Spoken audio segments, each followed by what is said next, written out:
The morning sun cast long shadows across the bustling port of San Diego, as Commander Sarah Mitchell adjusted her worn baseball cap and pulled her jacket tighter around her shoulders. To anyone watching, she looked like just another drifter wandering the waterfront. Her clothes were deliberately shabby, her hair unkempt, and her posture suggested someone who had fallen on hard times. But beneath this carefully crafted exterior was one of the Navy's most decorated officers, a woman who had earned her stripes in the most elite special operations unit in the world. Sarah had spent the last 3 months living this lie, infiltrating a sophisticated smuggling ring that had been moving weapons and contraband through the naval base. Intelligence suggested the operation had inside help, someone with high-level clearance who was feeding information to criminal networks. The mission was so sensitive that only a handful of people knew her true identity, including the Secretary of the Navy and her direct commanding officer. The undercover operation had taken its toll on her both physically and mentally. She had to maintain her cover around the clock, sleeping in abandoned warehouses and eating scraps from dumpsters to maintain authenticity. Her natural military bearing had to be suppressed, replaced with the shuffling gait and downcast eyes of someone society had forgotten. Every day brought new challenges as she worked to gain the trust of the smuggling network while gathering the evidence needed to bring them down. Her breakthrough had come 2 weeks earlier when she had saved the life of Miguel Santos, one of the operation's key players. A rival gang had cornered him near the docks, and Sarah had intervened, using her combat skills while making it look like desperate street fighting. Miguel, grateful for her help, had slowly begun to include her in smaller operations, testing her loyalty and reliability. Now, as she made her way toward the predetermined meeting point, Sarah knew she was close to uncovering the identity of the insider.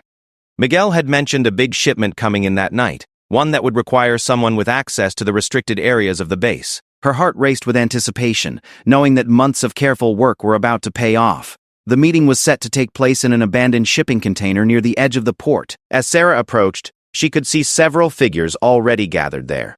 Miguel was easy to spot with his distinctive leather jacket, but there were others she didn't recognize. Her training kicked in as she automatically cataloged potential escape routes and assessed the threat level of each person present. "Maria," Miguel called out, using her cover name. "Good, you made it. We've got work to do tonight." Sarah nodded and shuffled closer to the group, her eyes downcast but her ears alert to every word being spoken. The plan was more elaborate than anything she had encountered during her infiltration. A cargo ship carrying military-grade weapons was scheduled to dock at midnight, and the group had inside information about which security guards would be on duty and where the surveillance cameras had blind spots. As the details emerged, Sarah's blood ran cold. The level of insider knowledge being displayed could only come from someone with the highest security clearance.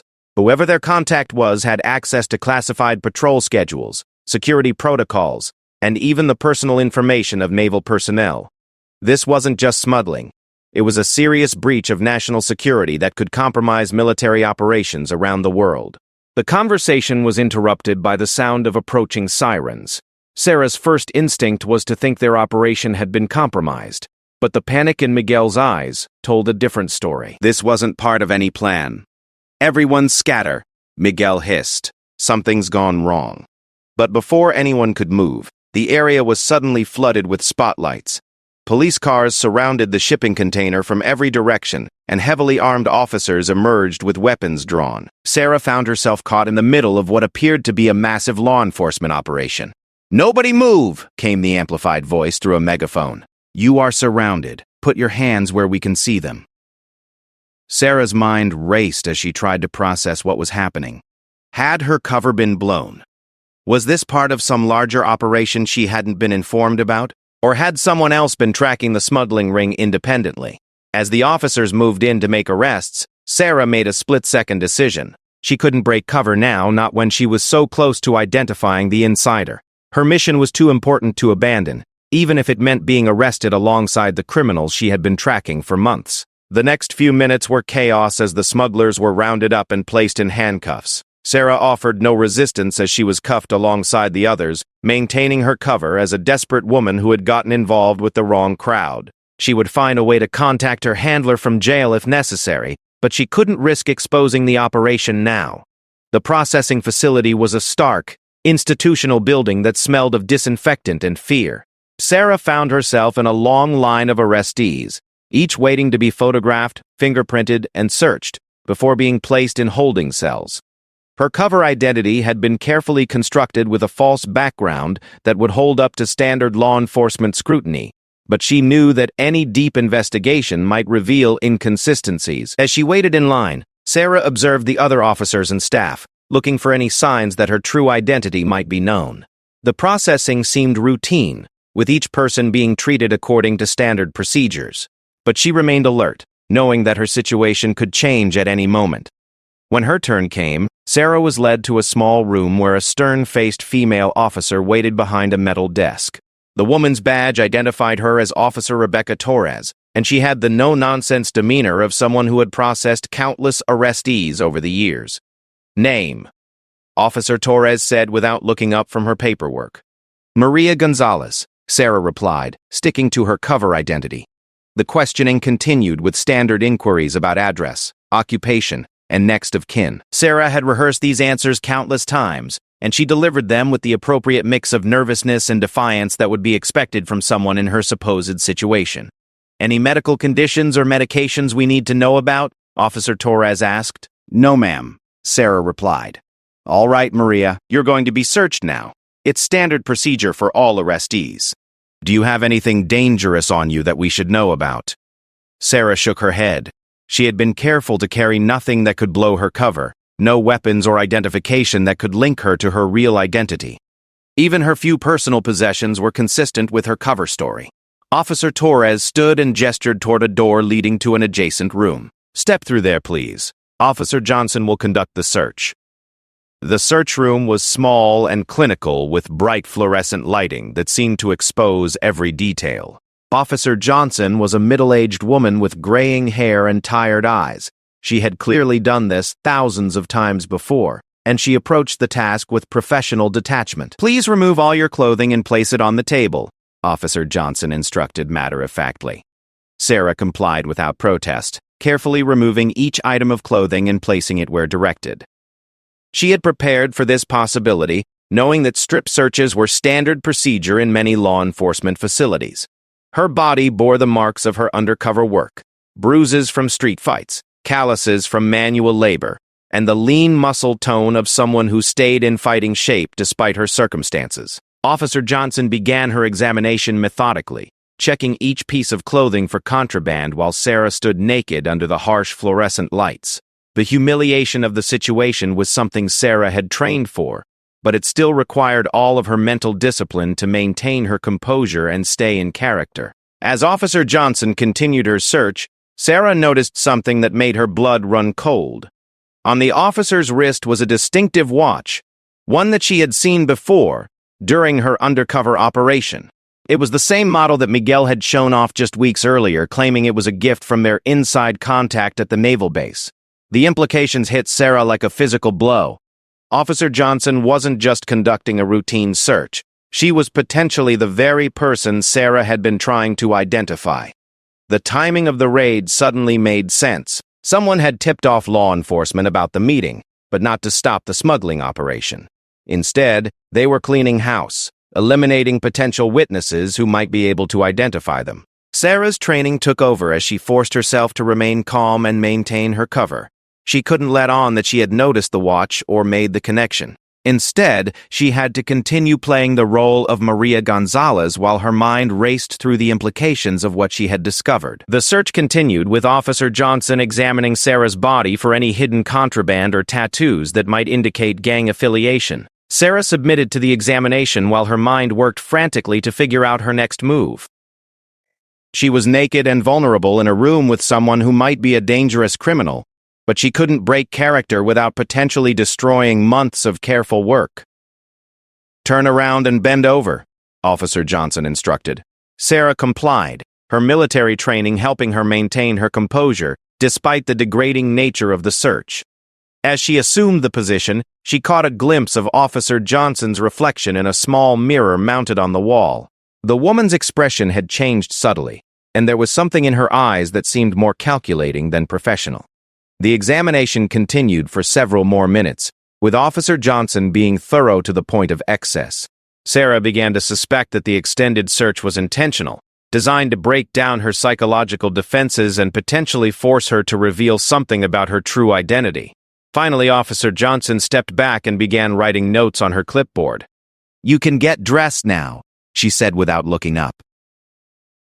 Sarah quickly pulled on her clothes, grateful to have some protection again, but knowing that her situation had become far more dangerous. If Officer Johnson was indeed the insider she had been hunting, then her cover might be compromised. The woman would have access to databases and resources that could potentially expose Sarah's true identity. As Sarah finished dressing, Officer Johnson looked up from her clipboard with a strange smile. "There's something familiar about you, Maria. Have we met before?"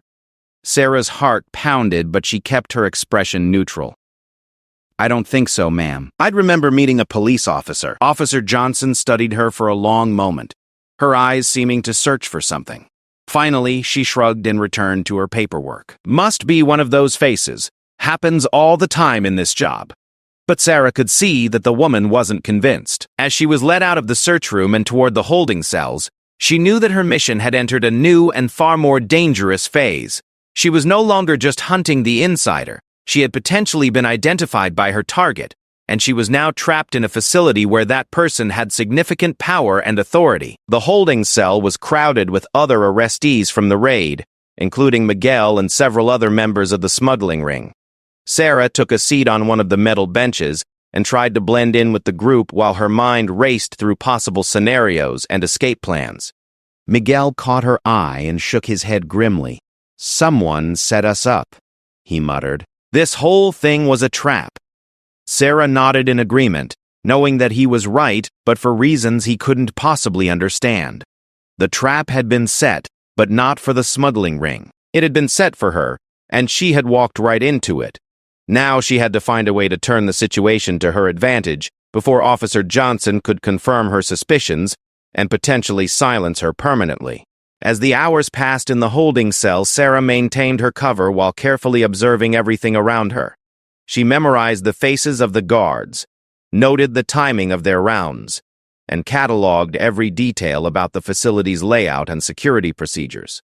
If she was going to survive this situation and complete her mission, she would need to use every skill she had learned in her years of special operations training.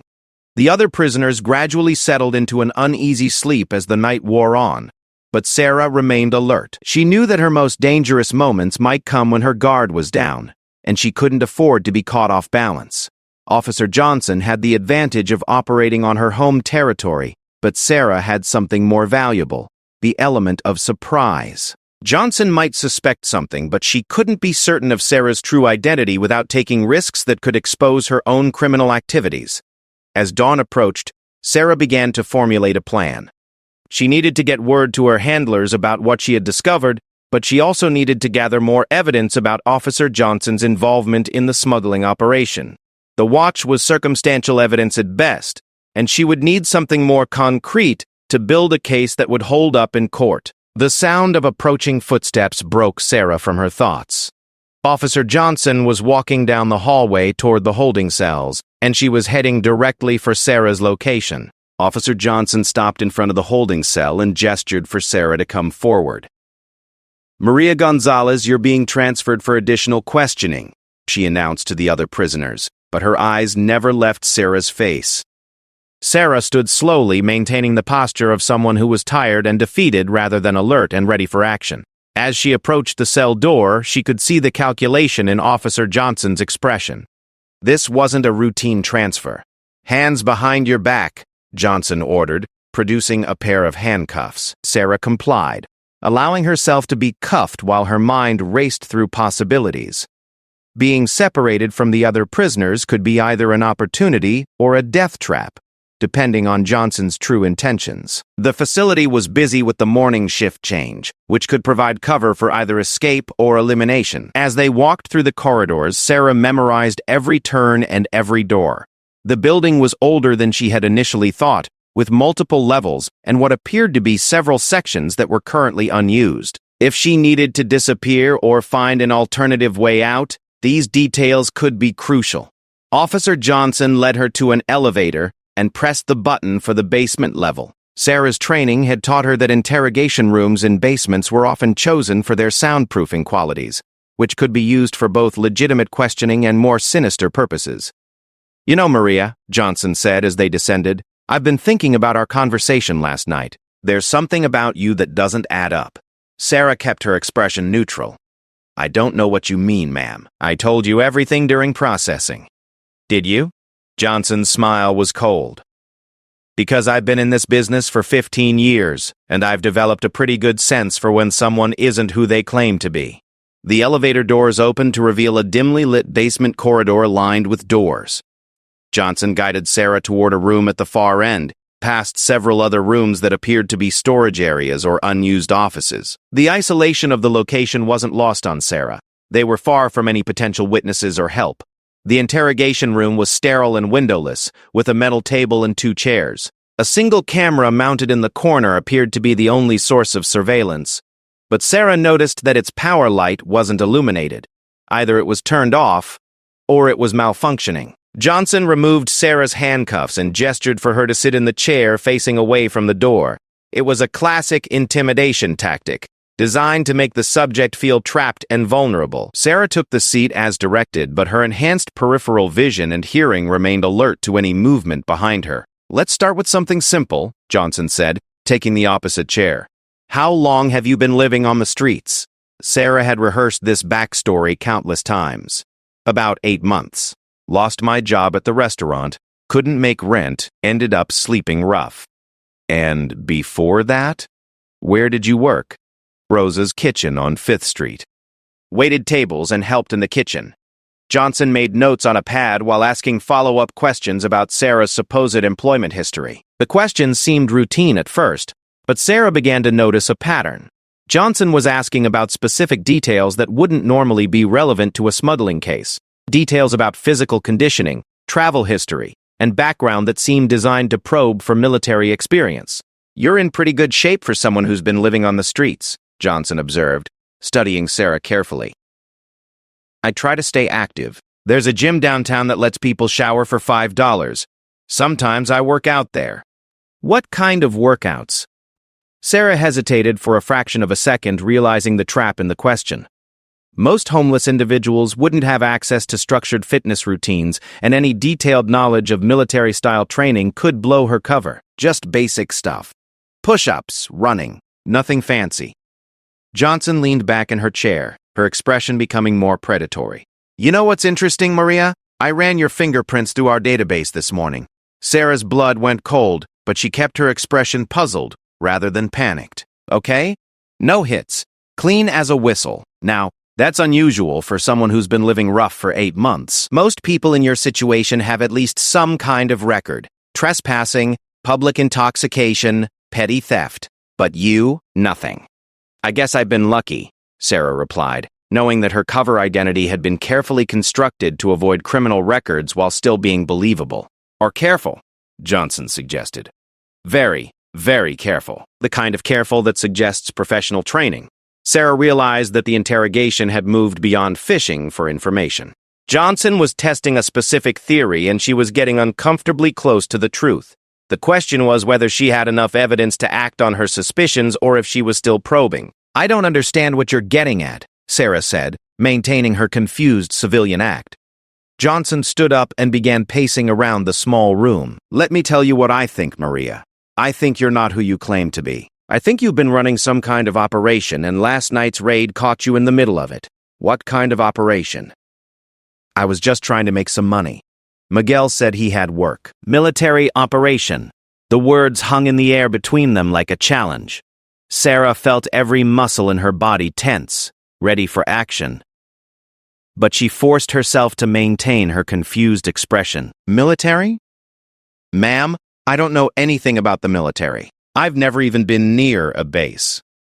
Johnson stopped pacing and fixed Sarah with a stare that seemed to penetrate right through her carefully constructed facade.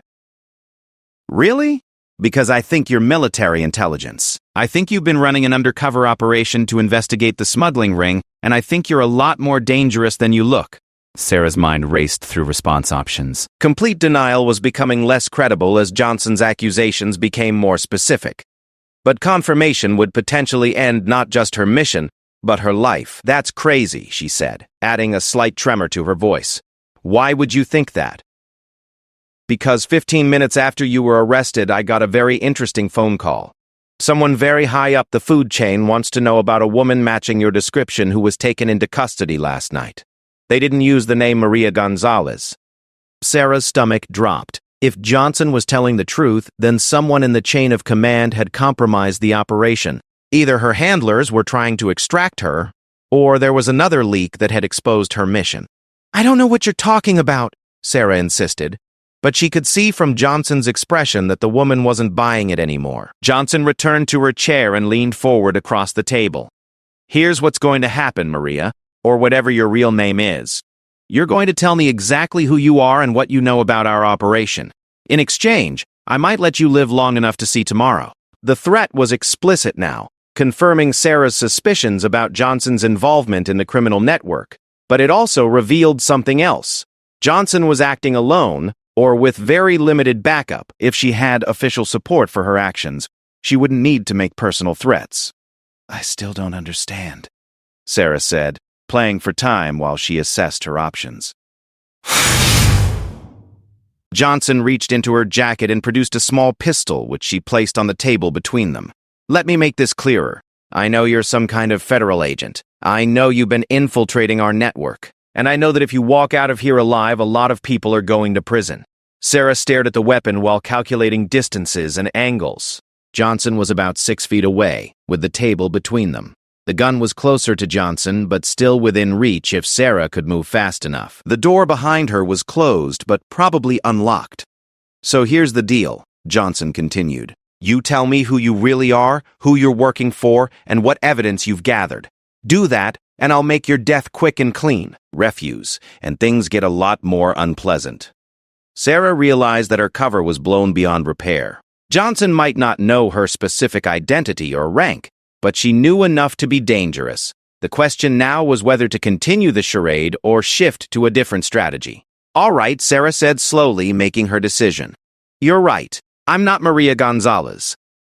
Johnson's expression showed satisfaction mixed with wariness. I knew it. So who are you really? My name is Sarah Mitchell.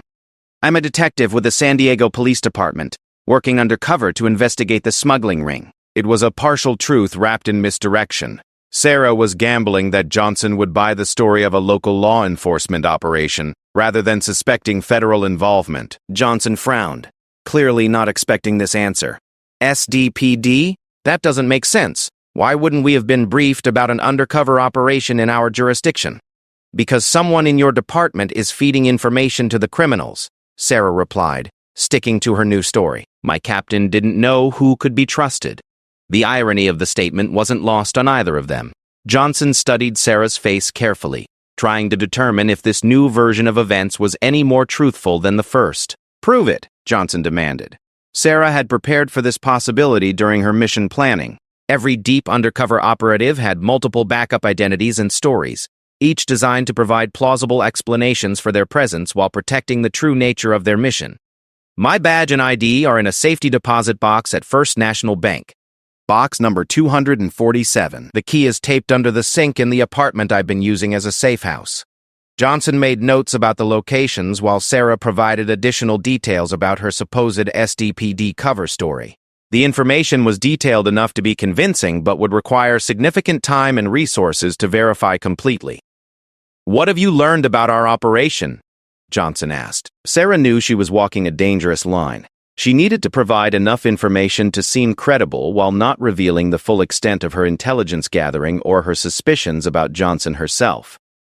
I know about the weapons shipments coming through the port.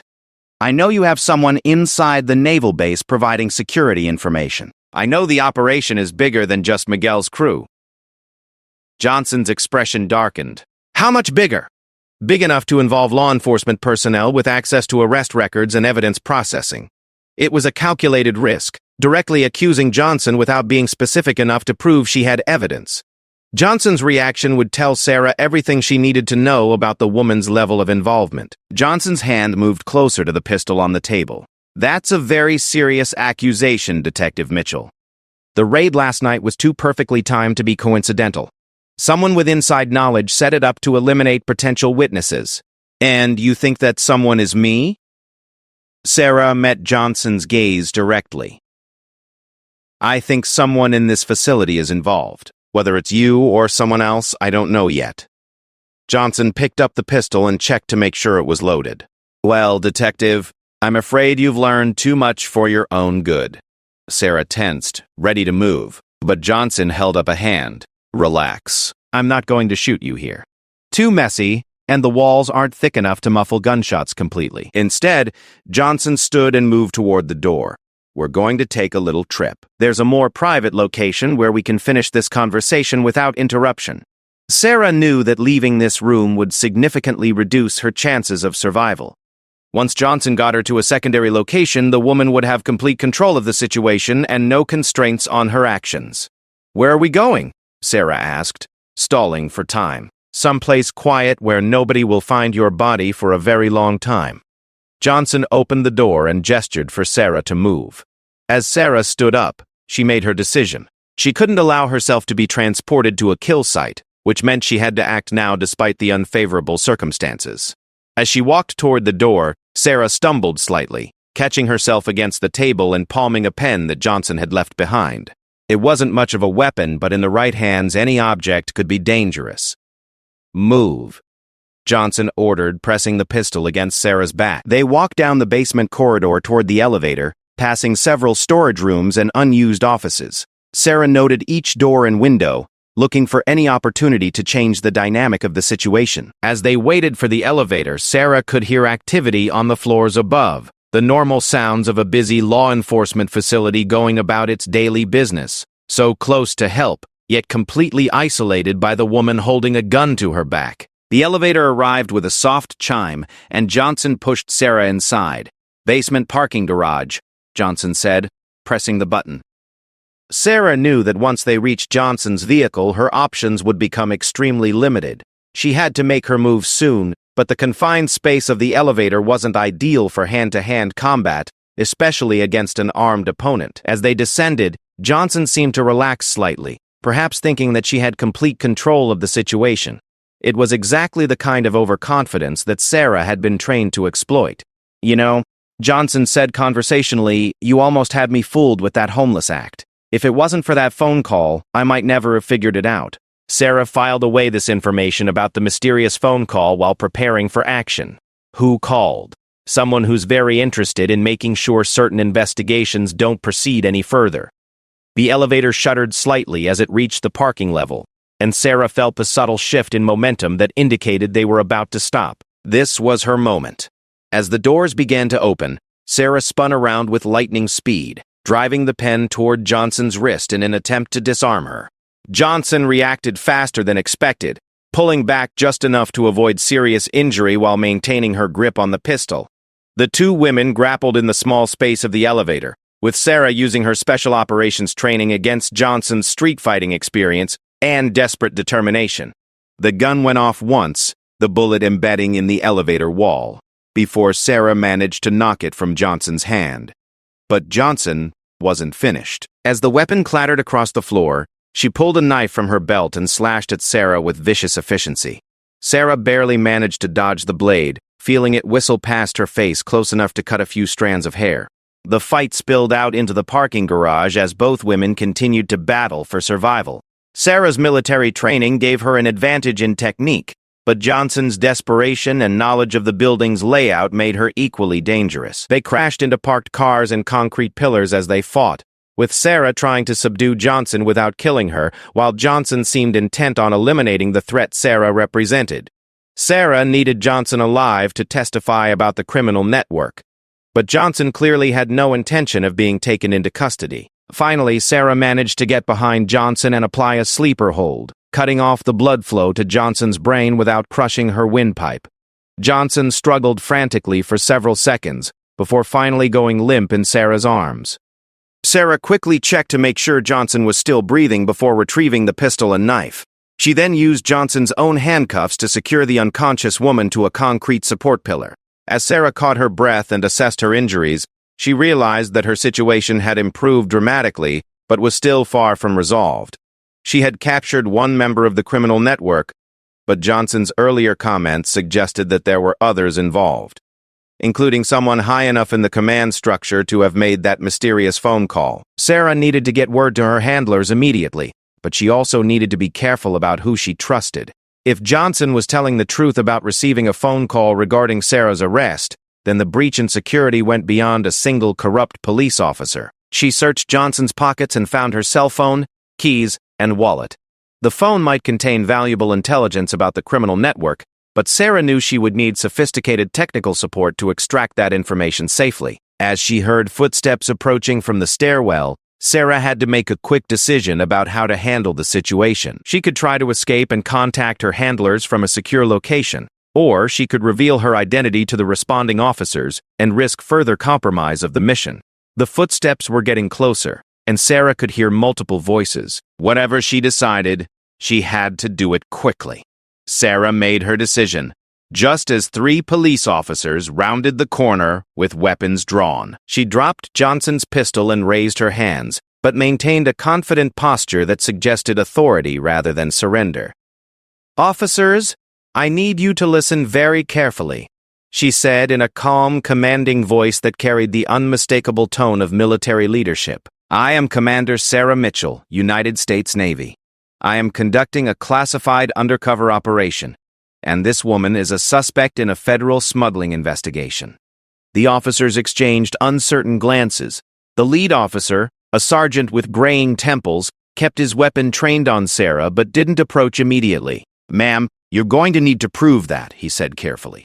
"Right now, we've got reports of gunshots and a fight in the parking garage." Sarah understood their caution. From their perspective, she looked like a vagrant who had somehow gotten into a violent confrontation with a fellow police officer. Her disheveled appearance and the unconscious Johnson cuffed to the pillar created a scene that demanded explanation. "Sergeant, what's your name?" Sarah asked. "Sergeant Martinez," he replied, still maintaining his defensive stance. "Sergeant Martinez, I need you to call the base commander at Naval Base San Diego immediately. Tell him that Operation Deep Current requires immediate extraction and security support." Use those exact words. Deep current. He'll know what it means. Martinez looked skeptical but nodded to one of his fellow officers, who began speaking into his radio. Sarah knew that using the operation's code name would trigger a specific response protocol that would verify her identity within minutes. "While we're waiting for confirmation," Sarah continued, "I need you to treat Officer Johnson as a potentially dangerous suspect. She's involved in a criminal conspiracy that includes weapons smuggling and corruption of law enforcement personnel." Johnson was beginning to stir, her head moving slightly as consciousness returned. Sarah watched carefully, knowing that the woman might try to maintain her cover story or potentially attempt to escape despite being handcuffed. That's completely insane," Johnson mumbled as she came to. "I'm a police officer. This woman attacked me. She's some kind of terrorist or foreign agent." Sarah had expected this response. Johnson's best chance of survival was to maintain her cover and claim that Sarah was the real criminal. It would be her word against Sarah's until official verification arrived. "Sergeant Martinez," Sarah said calmly, "Officer Johnson just made some serious allegations. I suggest you search her thoroughly. You'll find items that connect her to the smuggling operation, including communications devices, and possibly evidence of her criminal activities." Martinez assigned one of his officers to search Johnson while keeping the other focused on Sarah. The tension in the parking garage was palpable as everyone waited for official word about Sarah's claimed identity. Johnson's search revealed several interesting items: a burner phone with encrypted messaging apps, a significant amount of cash that far exceeded what a police officer should be carrying, and a small notebook containing what appeared to be coded information about shipping schedules and security protocols. "These could be explained," Johnson said desperately as the evidence mounted against her. "The phone is for undercover work. The cash is evidence money, and the notebook is just work notes." But Sarah could see doubt creeping into the officer's expressions. Johnson's explanations were becoming increasingly strained, and the combination of evidence was difficult to dismiss. Martinez's radio crackled to life with an urgent message.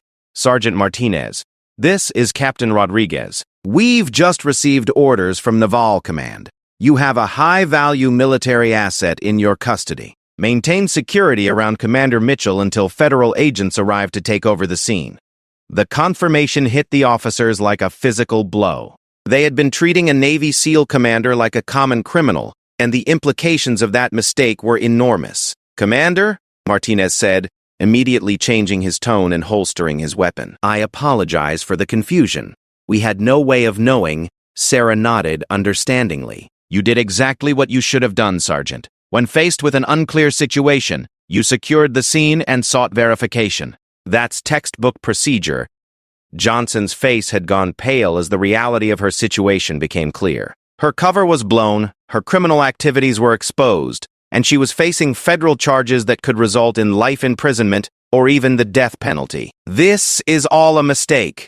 Johnson tried one more time. "She's not who she claims to be. Check her background, check her fingerprints. She's been living on the streets for months." "Because that was her mission," Sarah replied calmly. "I've been undercover for 3 months, infiltrating a criminal network that includes corrupt law enforcement personnel. Officer Johnson is part of that network." As they waited for federal agents to arrive, Sarah began debriefing the local officers about what she had discovered during her undercover operation. The information was staggering in its scope and implications. The smuggling ring wasn't just moving weapons and contraband through the port. They had systematically corrupted law enforcement personnel at multiple levels, creating a network that could protect their operations and eliminate threats. Johnson was just one part of a larger conspiracy that included customs officials, port authority personnel, and even some military contractors with base access.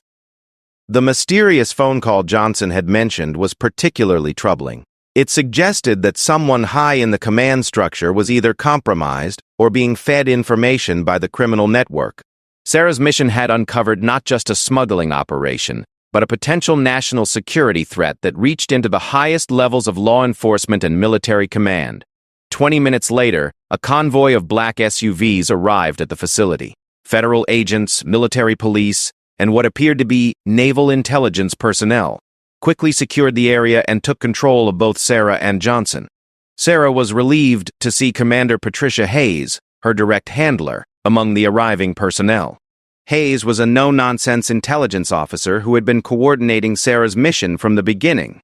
"Commander Mitchell," Hayes said formally, though Sarah could see relief in her eyes. "Are you injured?" "Minor cuts and bruises, nothing serious," Sarah reported. "But we have a significant problem. The operation has been compromised at a high level." Hayes nodded grimly. "We're aware. The phone call that tipped off Officer Johnson came from within our own command structure. We're conducting a full investigation." As Sarah was debriefed by military intelligence personnel, the full scope of what she had uncovered became clear. Her 3 months undercover had not only identified the smuggling network, but had also exposed a massive corruption scandal that reached into multiple federal agencies. Officer Johnson, faced with overwhelming evidence and the prospect of federal charges, finally agreed to cooperate with investigators. Her testimony revealed the names of dozens of other corrupt officials and provided detailed information about the network's operations. The investigation that followed Sarah's extraction was one of the largest corruption cases in federal law enforcement history. More than 40 people were eventually arrested, including police officers, customs officials, port authority personnel, and military contractors. The network had been operating for more than 5 years, moving millions of dollars in illegal weapons and contraband through the San Diego port. But perhaps most significantly, Sarah's mission had uncovered a security breach that could have compromised military operations around the world. The criminals had gained access to classified information about naval movements, security protocols, and personnel assignments that could have been sold to hostile foreign governments. The mysterious phone call that had nearly blown Sarah's cover was eventually traced to a senior official in the Department of Homeland Security who had been feeding information to the criminal network in exchange for substantial payments. His arrest sent shockwaves through the federal law enforcement community and triggered additional investigations into other potential security breaches. For Sarah, the mission's conclusion brought both satisfaction and sobering reflection. Her 3 months of living as a homeless vagrant had been physically and emotionally grueling. But the intelligence she gathered had prevented a major national security threat and brought dozens of criminals to justice. The strip search that had nearly exposed her cover had instead become the key to identifying Officer Johnson as a criminal conspirator.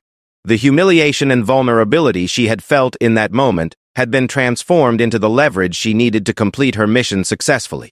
3 weeks after her extraction, Sarah found herself in a secure briefing room at the Pentagon, delivering a detailed report to senior military and intelligence officials. The mission that had begun with her posing as a homeless woman had evolved into one of the most significant counterintelligence operations in recent Navy history. Commander Mitchell, the Secretary of the Navy, said at the conclusion of her briefing, "Your actions over the past 3 months have prevented a security breach that could have had catastrophic consequences for our national defense. The intelligence you gathered has not only stopped a major criminal enterprise, but has also identified vulnerabilities in our security systems that we can now address." Sarah stood at attention as the Secretary continued. "It is my honor to inform you that you have been selected for promotion to Rear Admiral, effective immediately. Additionally, you will be receiving the Navy Distinguished Service Medal for your exceptional performance during Operation Deep Current." The promotion was unexpected but welcome recognition for the sacrifices Sarah had made during her undercover mission. From homeless vagrant to Admiral in a matter of weeks, it was a transformation that few people could understand or appreciate. But as Sarah accepted her new rank and responsibilities, she knew that her work was far from over.